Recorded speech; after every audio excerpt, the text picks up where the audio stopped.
Assalamualaikum warahmatullahi wabarakatuh. Saya Muhammad Azril dengan NIM 2024122908.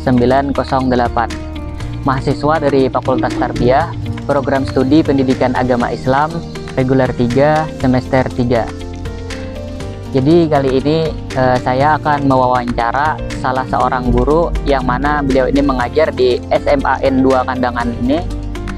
Jadi ini untuk memenuhi tugas final tes daripada dosen Ibu Hafizatul Munawarah MPD.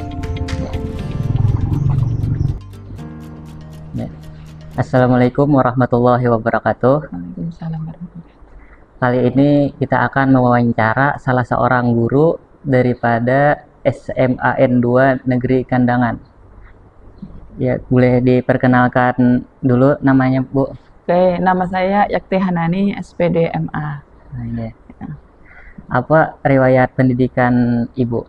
Riwayat pendidikan, kalau untuk pendidikan di S1, S1-nya pendidikan geografi itu di Universitas Negeri Malang.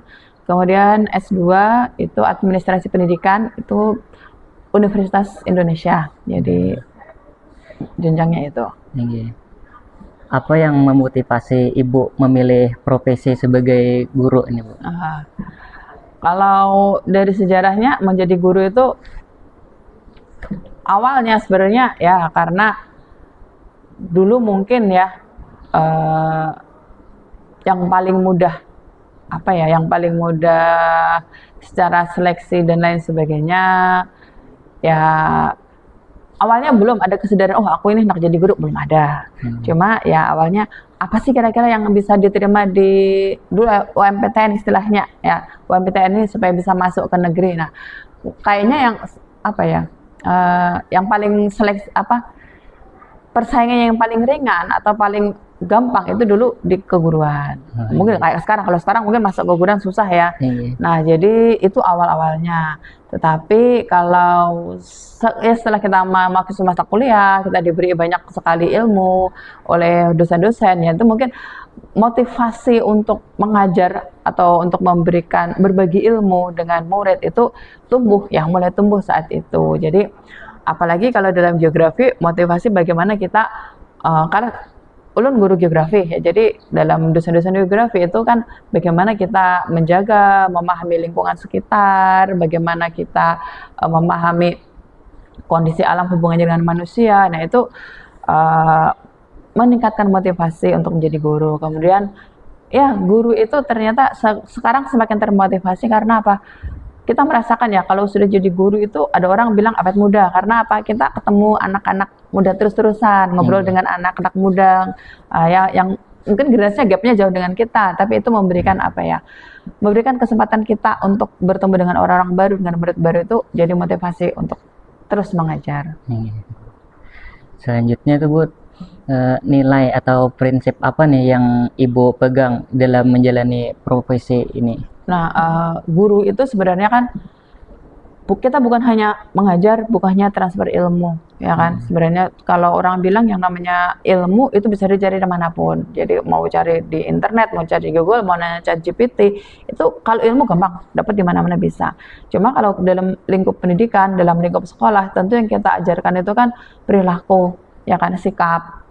Kemudian ada tanggung jawab, ada keteladanan, ada keikhlasan. Nah itu yang mungkin nilai prinsip yang akan kita transfer dari kita untuk murid-murid kita. Jadi bagaimana Ibu mempersiapkan pembelajaran sebelum masuk kelas, Bu? Kalau kita standar ya, sebagai guru pasti standar kita harus menyusun perangkat ajar dahulu. Kita punya modul ajar dahulu. Kita tahu materi apa yang mau kita sampaikan ke siswa, kita sesuaikan dulu kira-kira ini metodenya apa yang pas untuk di kelas. Kita sesuaikan juga dengan kondisi anak-anaknya. Kemudian baru kita susun kira-kira LKPD-nya seperti apa, kemudian nanti penilaiannya seperti apa. Ya standar lah persiapan mengajar tuh. Terus metode pembelajaran apa yang paling sering Ibu gunakan dan mengapa itu, Bu? Metode pembelajaran kalau secara umum yang paling sering itu diskusi. Diskusi baik itu diskusi kelompok atau diskusi dalam presentasi. kemudian kontekstual. Ya, kontekstual itu karena apa? Karena geografi itu kan banyak terkait dengan kehidupan kita sehari-hari. Ya, hampir semua fenomena yang ada di sekitar kita itu fenomena alam, fenomena sosial itu banyak dibahas dalam geografi. Jadi lebih ke arah diskusi, kemudian pembelajaran yang sifatnya kontekstual, yang agar dekat dengan kehidupan murid. Bagaimana Ibu menyesuaikan pembelajaran dengan kemampuan siswa yang beragam? Ya, benar sekali ya. Siswa kita ada yang level, mungkin ada level menengah, level atas gitu ya. Dan itu kompleks kalau di kelas. Kita kadang-kadang menggunakan satu metode itu nggak selalu berhasil. Nah, jadi memang kalau kita memiliki siswa yang beragam ini harus pembelajarannya ya sifatnya bertahap. Jadi nggak bisa kita langsung berikan materi-materi yang mungkin high level, kita ambil bertahap dari yang sederhana, kemudian bagi siswa yang mengalami kesulitan memang seyogyanya diberikan pendampingan khusus. Ya, jadi kemudian kenapa saya juga sering ambil diskusi tadi, karena kadang-kala anak-anak itu mereka yang mungkin nggak paham itu lebih senang bertanya ke teman. Nah, jadi itu kenapa tadi di awal saya bilang diskusi, karena itu diskusi dengan teman itu bagi mereka mungkin sungkan ya nanya ke guru mungkin 2-3 kali. Jadi supaya mereka yang nggak paham mereka bisa diskusi dengan teman-teman yang sudah paham. Itu sangat membantu sekali kalau di dalam kelas. Terus nih Bu, media atau alat bantu apa yang biasanya Ibu gunakan di dalam mengajar? Nah, orang sering bilang IPS itu laboratoriumnya itu laboratorium alam. Jadi di sekitar kita itu udah jadi tempat belajar sebenarnya. Cuma kita kan nggak bisa setiap saat ke lapangan, ya kan. Jadi kalau di dalam kelas kita belajar pasti kita pakai medianya lebih banyak media interaktif, ya kan. Kita punya video, kita punya peta, gambar-gambar atau PowerPoint apapun yang kita siapkan sebelum pembelajaran, ya. Jadi sumber belajar itu menurut Ulun banyak banget yang bisa kita gunakan. Apalagi kalau anak sekarang mungkin kita lebih ke video-video pendek, ya kan, video-video pendek yang kita bisa dari TikTok, dari Instagram, dari apapun itu bagi anak biasanya itu menarik. Ya, jadi itu menarik untuk membangkitkan minat belajarnya terutama. Terus bagaimana cara Ibu melakukan penilaian terhadap hasil belajar siswa? Kalau untuk penilaian hasil belajar, sekarang kan berdasarkan kurikulum yang ada, kita ada penilaian formatif, ada penilaian sumatif. Jadi kalau dalam pembelajaran kita punya penilaian formatif, ya itu biasanya dari sumatif atau formatif dari tes tertulis, pasti ada tes tertulis, mau nggak mau pasti ada tes tertulis ya. Kemudian ada tugas-tugas kelompok. Tugas kelompok itu mungkin kadang-kala memberikan produk, kadang-kala membuat PowerPoint yang mereka presentasikan. Dan jadi selama presentasi, selama diskusi itu kita melakukan observasi. Observasi bagaimana perilaku anak, ya, keaktifan anak di dalam kelas, kemudian sumbangsih mereka dalam kelompok, bagaimana mereka menjawab diskusi dan seterusnya. Itu merupakan penilaian dalam pembelajaran. Jadi nggak hanya dari berbasis tes saja ya, banyak. Terus bagaimana Ibu ini memotivasi siswa yang kurang semangat belajar? Nah, ini sebenarnya masalah yang umum ya. Jadi siswa yang kita pernah jadi siswa, jadi tahu kadang-kala ada mood gimana ya, kayak males gitu ya. Tapi ya mau nggak mau kita harus sadarkan bahwa pada anak dahulu ya, bahwa pendidikan terutama SMA, pendidikan dasar itu harus mereka selesaikan, ya mau nggak mau, karena itu baru pendidikan dasar, baru 12 tahun ya. Pertama, mau nggak mau kita harus menciptakan lingkungan belajar yang menyenangkan untuk siswa. Jadi lingkungan belajar, suasana pembelajaran itu yang harus kita jaga ya. Tapi siswa juga harus sadar bahwa mereka ke sekolah itu buat belajar, bukan buat main-main. Itu mungkin harus disadari oleh siswa. Tapi kita sebagai guru paling tidak kita menyiapkan lingkungan belajar yang menyenangkan bagi siswa. Kemudian kalau siswa yang mungkin kurang banget ya, kita bisa biasanya kita lakukannya pendekatan personal sih. Kita tanya sih apa sih penyebabnya. Kemudian kita cari penyebabnya apa, kita berikan dorongan. Kemudian kita sadarkan bahwa mereka tuh memiliki masa depan yang itu sudah harus dirangkai, disusun mulai saat ini. Jadi diharapkan dengan pendekatan yang sifatnya personal itu bisa meningkatkan motivasi belajar mereka. Tuh.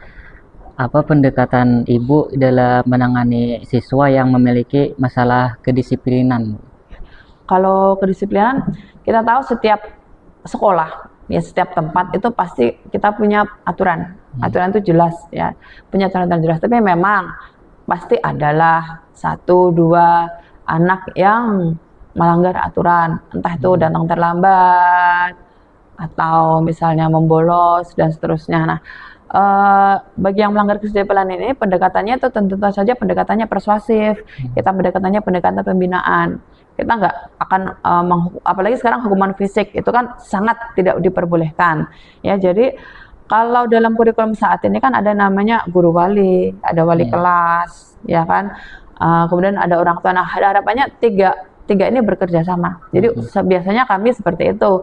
Jadi kalau ada masalah kaitannya dengan kedisiplinan, saya ada siswa yang tidak turun, mau tidak mau guru wali kelas, guru BK itu akan mencari tahu penyebabnya apa. Kita cari tahu penyebabnya apa, kita dekati, kemudian kita bisa diskusi dengan siswa. Misalnya siswa yang berapa kali dia terlambat, nah kita tanya apa sih penyebabnya terlambat, kira-kira pian bisa cari solusi apa. Jadi kita minta komitmen dia. Kalau solusinya dari kita mungkin dia susah ya untuk melaksanakan ya, tapi kalau kita mintanya komitmen bagaimana dia bisa menyelesaikan masalah, harapannya dia pelan-pelan bisa mengatasi masalah terutama kaitannya dengan kedisiplinan itu.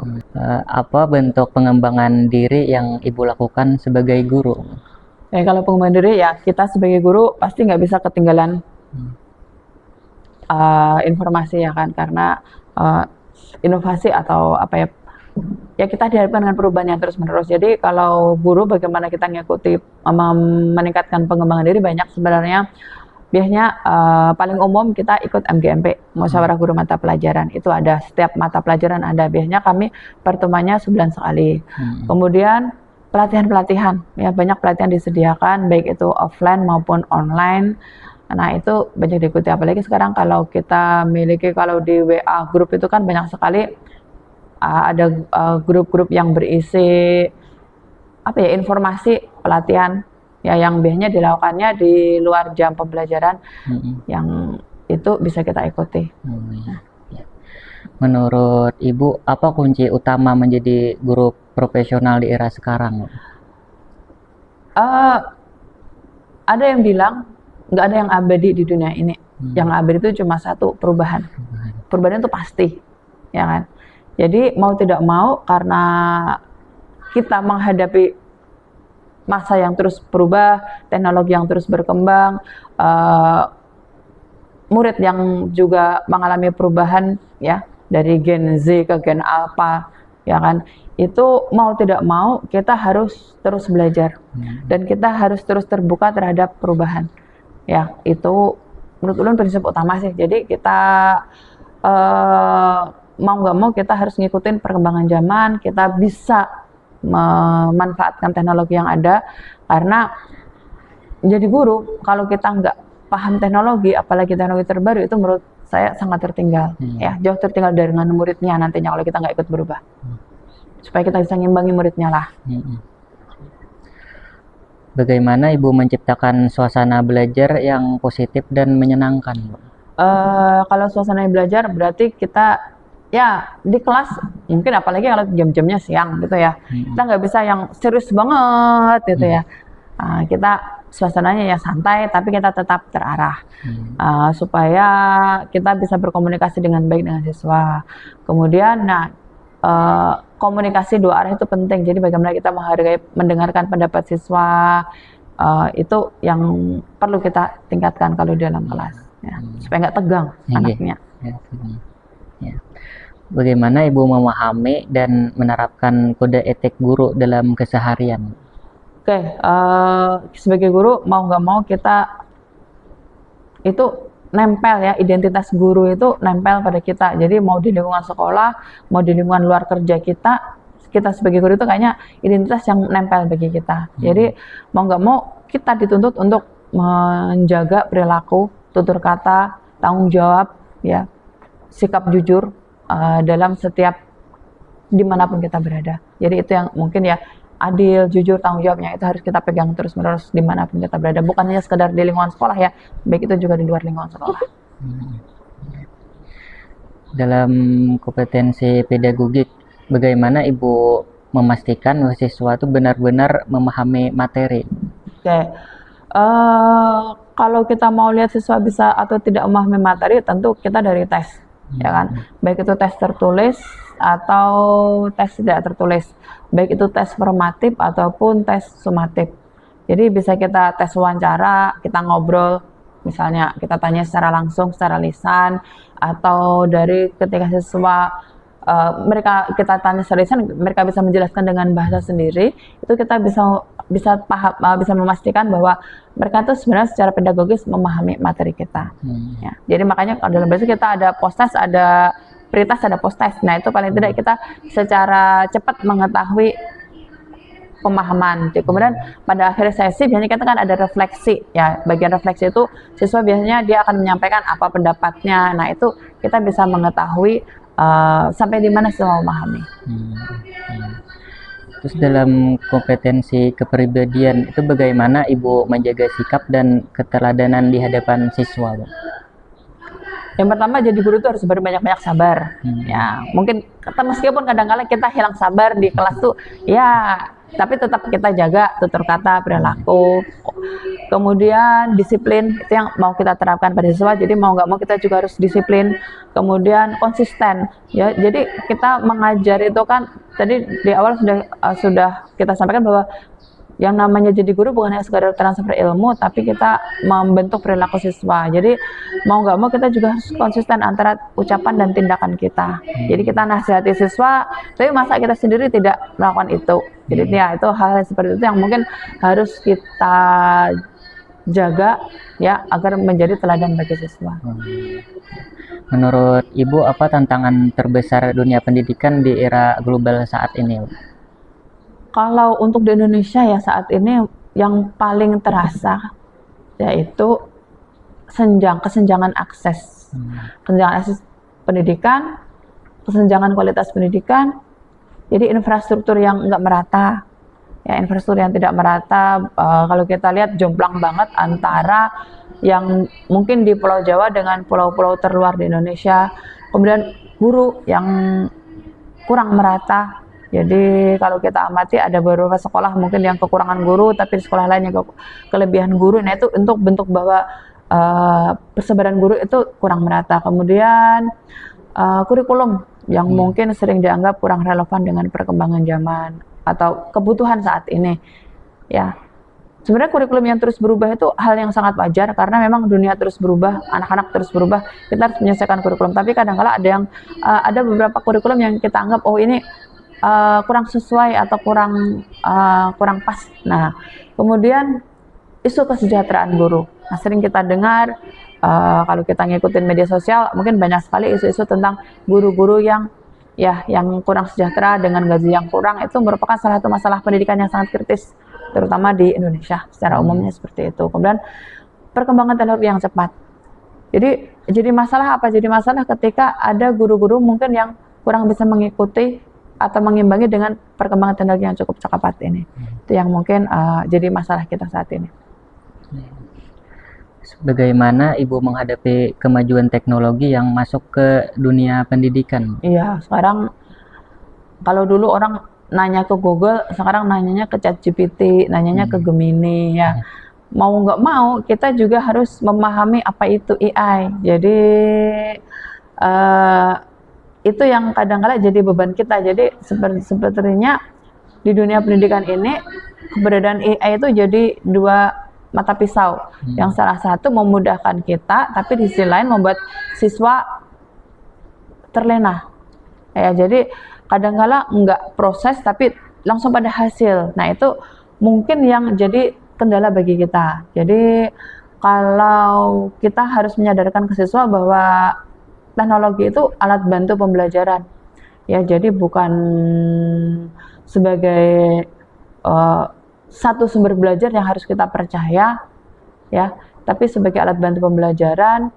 Kemudian, ya itu mungkin yang paling penting kita sampaikan ke siswa yang seperti itu. Ya, jadi kalau kita, ya harus mau nggak mau kita harus tetap update, ya, update segala sesuatu yang katanya dengan teknologi, ya itu harus mau nggak mau kita sebagai guru tetap harus kita update. Apa strategi Ibu agar siswa siap bersaing di era global dan digital? Iya, ini tantangan terbesar kita. Apalagi nanti ketika mereka lulus, mereka dihadapkan pada persaingan dunia, bukan hanya antar teman, bukan hanya antar sesama satu kabupaten, tapi mungkin sudah borderless antar negara dan seterusnya. Jadi mau tidak mau kita harus mengajak siswa kita untuk bisa berpikir kritis. Itu yang paling utama. Jadi berpikir kritis menghadapi setiap isu global, kemudian mereka memiliki literasi digital, mereka memiliki paham ya terbuka dengan dunia digital, bukan hanya sebagai user, nantinya harapannya mereka sebagai pencipta. Kemudian karena dunia global ini kerjasama kita dengan berbagai macam orang dengan latar belakang yang berbeda, harapan kita anak-anak itu memiliki jiwa kolaborasi, ya, jiwa kolaborasi, kerjasama, tanggung jawab dan seterusnya. Kemudian ya karakter itu kita tanamkan seharusnya mulai saat ini tuh mereka sudah menyadari hal tersebut. Pengalaman mengajar apa yang paling berkesan bagi Ibu? Pengalaman mengajar yang paling berkesan, kita sebagai guru tuh berkesan kalau murid dari yang mereka tidak paham, mereka bisa percaya diri, kemudian mereka bisa memahami materi, kemudian mereka memiliki prestasi, itu sudah hal yang berkesan. Jadi dari yang mereka tidak bisa menjadi mereka mahir, mereka bisa berprestasi, itu sangat berkesan bagi guru. Apa satu hal yang ingin Ibu tingkatkan dalam proses pembelajaran ke depannya, Bu? Ya, kalau tantangan kita kan murid yang karakternya terus berubah ya. Jadi mau nggak mau metode pembelajaran kita ya harus kita sesuaikan dengan kondisi murid. Jadi kalau ditanya apa yang perlu saya tingkatkan, tentu saya pengen meningkatkan kemampuan saya dalam memanfaatkan metode-metode pembelajaran di kelas untuk mengakomodasi karakteristik murid yang berbeda-beda. Kemudian tentu saja saya pengen bisa menggunakan media pembelajaran yang kreatif, interaktif, bukan hanya pakai, tapi harapannya bisa bikin sendiri. Itu sebenarnya keinginannya ke depan. Terus pertanyaan yang terakhir nih Bu, apa harapan Ibu untuk masa depan pendidikan di Indonesia ini, Bu? Saya yakin semua orang harapannya sama. Kita pengen memiliki pendidikan yang merata, pendidikan yang secara kualitas merata, secara infrastruktur merata, hampir di semua wilayah Indonesia. Harapan kita guru-guru memiliki kesejahteraan yang sama. Kemudian harapan kita ke depan, murid kita bisa bersaing secara global. Bukan hanya di level lokal, nasional, tapi kita bisa secara global. Bukan hanya di level lomba, tapi di level ketika mereka nanti bekerja di sektor pekerjaan apapun, mereka bisa bersaing secara global. Dan tentu saja mereka tetap menjaga karakteristik nilai-nilai budaya bangsa kita. Tuh, mungkin itu. Mungkin itu saja yang ulun tanyakan pada wawancara kali ini, Bu. Terima kasih banyak atas jawabannya yang luar biasa. Semoga wawancara ini menjadi bermanfaat bagi yang menonton dan bagi ulun sendiri juga, Bu. Amin. Terima kasih banyak, Ibu. Ya, sama-sama. Dan ulun minta maaf, Bu, kalau ada salah kata atau dalam penyampaian ulun di dalam menanyakan pada wawancara ini, Bu. Oh iya, ya.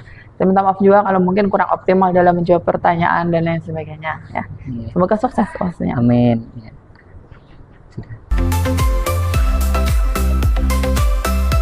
Berdasarkan hasil wawancara yang telah dilakukan tadi, dapat saya simpulkan bahwa peran guru tidak terbatas pada kegiatan mengajar saja.